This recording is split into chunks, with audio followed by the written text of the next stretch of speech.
ये दुनिया में किसी से छिपा नहीं कि पाकिस्तान की धरती नापाक इरादों वालों के लिए,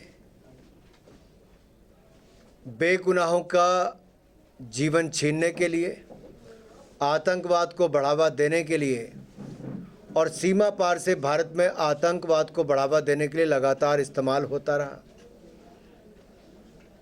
सरकार जिस तरह से संरक्षण और शरण आतंकवादियों को अपनी सरजमी पर देती है, वो भी दुनिया के सामने आया है और पूरी दुनिया को आतंकवाद के खिलाफ एकजुट होने के लिए कहा था।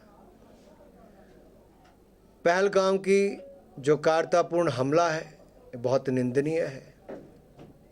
निर्दोषों की जान जो गई है, उनका बलिदान, उनकी शहादत व्यर्थ नहीं जाने दी जाएगी। प्रधानमंत्री जी ने स्पष्ट किया है और एक के बाद दूसरा निर्णय भी उस दिशा में लिए गए हैं।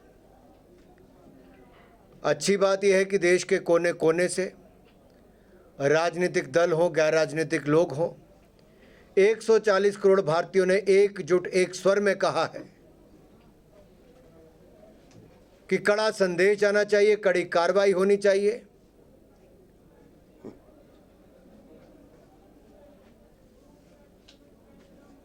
और ऐसे समय पर एक संदेश एकजुटता के साथ जाना जरूरी था। भारत के हित में जो भी कदम उठाने होंगे, अब कई गलतियां पंडित नेहरू जी के समय से लेके सोनिया जी, मनमोहन जी के समय तक हुई होंगी, लेकिन हमने प्रयास किए, चाहे वो नागरिकता संशोधन अधिनियम संशोधन करने की बात हो, सीए अमेंडमेंट एक्ट की बात हो, धारा 370-35 से खत्म करने की बात हो,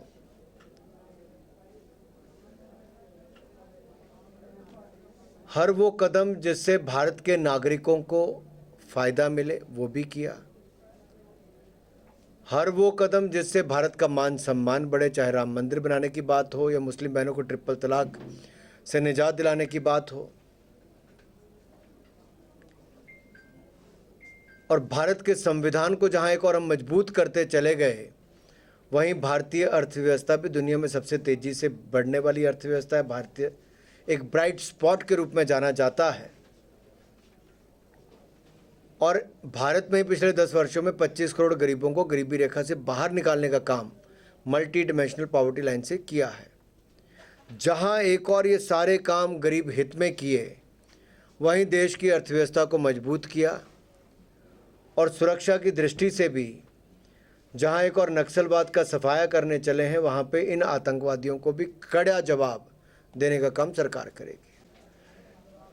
इस समय में अनाप शनाप बयानबाजी करना किसी को शोभा नहीं देता। और मुझे नहीं पता झारखंड के पर्यटन मंत्री जी ने, वहाँ के मंत्री जी ने क्या सोच के हिमाचल सरकार के मुख्यमंत्री का इस्तीफा मांगा। उनके अपने गठबंधन दल के इंडिया अलायंस के वो सहयोगी दल हैं।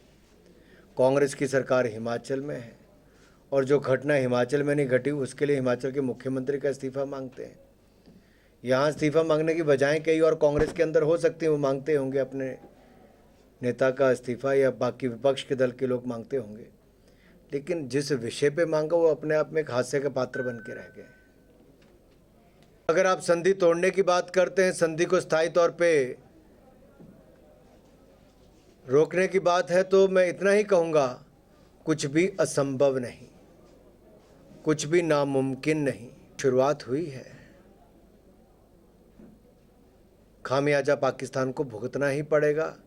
खामियाजा उन सब लोगों को जो इसके पीछे हैं उनको भुगतना ही पड़ेगा और इसलिए जो भी कदम भारत सरकार को उठाने होंगे भारत सरकार उठाएगी, ऐसा हमें लगता है। हाँ, कि कहीं भी छिप जाएं, ना बच पाएंगे ना छिप पाएंगे। उनको उनका अंजाम और जहां पे उनका स्थान है वहां तक पहुंचाने का काम किया जाएगा। 1965 हो, 71 हो या कारगिल की लड़ाई हो, ये तीनों ही युद्धों में पाकिस्तान को धूल चटाने का काम किया है। और पाकिस्तान को एक बात याद रखनी चाहिए कि जहाँ पर रोटी के लाले पड़े हों वहाँ पानी के लाले पड़ जाएं।